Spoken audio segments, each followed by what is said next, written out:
حسبي ربي جل الله ما في قلبي غير الله۔ اور نبی کریم علیہ السلام نے اس ماحول اور معاشرے میں ماں باپ کے حق کی باقاعدہ جنگ لڑی ہے، یہ بات ذہن میں رکھیں۔ ایک حدیث میں آتا ہے کہ ایک شخص آیا نبی کریم علیہ السلام کے سامنے، شکایتیں اس نے لگائیں، بلکہ اپنے والد کا بھی خرچہ اس نے بند کیا کہ یہ جو کچھ ہے میرا ہے اور آپ ایسے ہی بغیر پوچھے استعمال کرتے ہیں۔ نبی کریم علیہ السلام کی بارگاہ میں آ کے اس نے شکایتیں لگائیں کہ یہ پیسہ ضائع کرتے ہیں، کمائی ساری میری ہے، اور اس طرح کی کچھ باتیں کی، اور اللہ کے رسول نے ان کے والد کو بلایا اور اس نے آ کر جب گفتگو کی، اور اتنی دردناک گفتگو کی کہ نبی کریم علیہ السلام کے آنسو نکلے، اور آپ نے اس کو بلایا ادھر آؤ، اور آپ نے اس کا گریبان پکڑا، حالانکہ حضور رحمۃ اللہ عالمین تھے، اور آپ نے اس کا گریبان پکڑ کے یوں زور سے جھٹکا دیا اس کو، اور آپ نے فرمایا انت و مالک لابیک، تو بھی اپنے باپ کا ہے اور تیرا مال بھی تیرے باپ کا ہے، اور تو کبھی بھی باپ کی شکایت دے کر دوبارہ میرے دربار میں نہ آنا، نکل جاؤ میرے دربار سے۔ اس لیے والد نے کیا بولا کہ آج تو یہ اتنا کچھ بول رہے، اپنا حق اس کو یاد آئے، لیکن میں نے بھی اپنی جوانی اس پر لگائی، اور جس طرح میں نے زندگی گزاری اس کے حقوق کے لیے، آج وہ یہ سب کچھ بھول گئے، اور آج جب میں بوڑھا ہو گیا، میری بیوی بوڑھی ہو گئی، اور آج یہ کہتے ہیں میرا مال ہے، میرا پیسہ ہے، میری چلاکی، میری صلاحیت۔ خیر، اتنے دردناک انداز میں اس نے اشعار پڑھے اللہ کے رسول کی بارگاہ میں کہ صحابہ کرام رونے لگ گئے، اور اللہ کے رسول نے اس کا مقدمہ ہی خارج کر دیا جو باپ کے خلاف تھا، کہ اس میں یہ سننے کی بات بھی نہیں ہے کہ تو ٹھیک ہے یا وہ، جب بھی بیٹا آئے گا باپ کے خلاف بس وہ غلط ہوگا، فرمایا نکل جاؤ ادھر سے، اور آج کے بعد میں کبھی بھی کوئی شکایت اپنے والد کے حوالے سے مت سنوں۔ اسی طرح بخاری اور مسلم کے اندر ایک حدیث ہے، حضرت عبداللہ بن مسعود رضی اللہ تعالی عنہ صحابی رسول ہیں اور بہت بڑے فقیہ صحابی ہیں، وہ یہ بیان کرتے ہیں کہ نبی کریم علیہ السلام سے میں نے پوچھا ای العمل احب الی اللہ عز وجل، کہ اللہ کے نزدیک اللہ کو سب سے زیادہ کون سا عمل پسند ہے، جو عمل سب سے زیادہ اللہ کو پسند ہے وہ بتائیں۔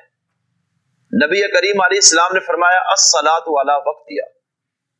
نماز اپنے وقت پر ادا کرنا یہ اللہ کو بہت پسند ہے، کہ جب ٹائم ہو جائے تو نماز ادا کرو، اس کو لیٹ نہ کرو۔ ان الصلاۃ کانت علی المؤمنین کتابا موقوتا، قرآن کریم میں ہے کہ نمازیں اپنے وقتوں پر فرض کی گئی۔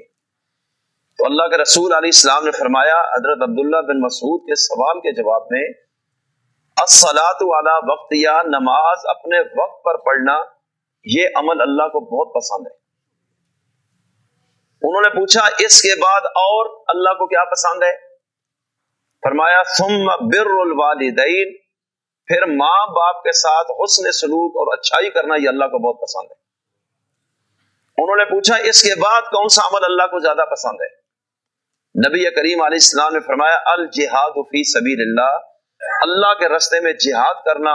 اس کے بعد اللہ کو یہ عمل بہت پسند ہے۔ آپ دیکھیں جہاد کتنا بڑا عمل ہے، انسان جان بھی دے رہا ہے، مال بھی دے رہا ہے، علاقہ بھی چھوڑ رہا ہے، وقت بھی دے رہا ہے، ساری قربانیاں اکٹھی ہو گئیں، لیکن اللہ کے رسول نے اس حدیث مبارکہ میں اس سے بھی افضل عمل ماں باپ کی خدمت کو قرار دیا۔ ایک اور صحابی ہیں عبداللہ بن عمر رضی اللہ تعالیٰ عنہ، وہ یہ روایت بیان کر رہے ہیں اور یہ بھی بخاری اور مسلم کے اندر ہے۔ عبداللہ بن عمر رضی اللہ تعالیٰ عنہ کہتے ہیں کہ نبی کریم علیہ السلام کے پاس ایک شخص آیا اور اس میں جہاد میں جانے کی اجازت مانگ رہے کہ آپ مجھے اجازت دیں کہ میں جہاد پہ جاؤں آپ کے ساتھ۔ آپ صلی اللہ علیہ وسلم نے اسے ایک سوال کیا لَکَ أَبَوَانِ، کیا تیرے ماں باپ ہیں؟ اس نے کہا یا رسول اللہ بالکل ہیں۔ آپ نے فرمایا فَفِيهِمَا فَجَاهِدْ، پھر جاؤ واپس ان کی خدمت کرو، یہ جہاد ہے تمہارے لیے، جا کے خدمت کرو۔ اور آپ ممکن ہے جانتے ہو کہ ماں باپ بوڑھے ہیں اور یہ ادھر بھاگ رہے، ادھر ہم ہیں، اس کو ادھر جانا چاہیے۔ تو اس سے آپ اندازہ لگا لیں کہ یہ اللہ اور اس کے رسول کے نزدیک کتنا بڑا مرتبہ ہے ماں باپ کا۔ حضرت مالک بن دینار رحمت اللہ علیہ بیت اللہ کا طواف کر رہے تھے اور ایک شخص بہت رو رہے، اتنا رو رہے کہ اس کو لوگ بھی دیکھ کے آنسو نکل رہے ہیں لوگوں کے کہ اللہ جانتا ہے اس نے کیا کیا ہے کہ بیت اللہ میں بھی آ کے اس کی معافی نہیں ہو رہی، اور وہ خانہ کعبہ کا غلاف پکڑ کے کہتا ہے یا اللہ تو مجھے معاف کر، لیکن مجھے پتہ ہے تو مجھے معاف کرے گا نہیں۔ اب وہ یوں ہی کہہ رہے، مانگ بھی رہے اور نا امید بھی ہے، اور جو لوگ اس کا رونا دھونا دیکھ رہے ہیں ان لوگوں کی آنکھوں میں بھی آنسو آ رہے ہیں کہ پتہ نہیں اس نے جرم کیا کیا ہے۔ حضرت مالک بن دینار رحمۃ اللہ علیہ اس کے پاس آئے، طواف کے چکر لگا کر کہنے لگے کیا ہوا ہے تمہیں؟ اللہ کے گھر میں آئے اور اتنے نا امید ہو گئے ہو، تم نے اگر شرک بھی کیا ہے نا تو وہ بھی معاف ہو جائے گا۔ اس نے کہا میں نے اس سے بھی بڑا جرم کر لیا۔ کہا کیا کیا تو نے؟ اس نے کہا کہ مجھے پتا نہیں تھا، جذبات میں میں نے اپنے والد کو تھپڑ مارا ہے،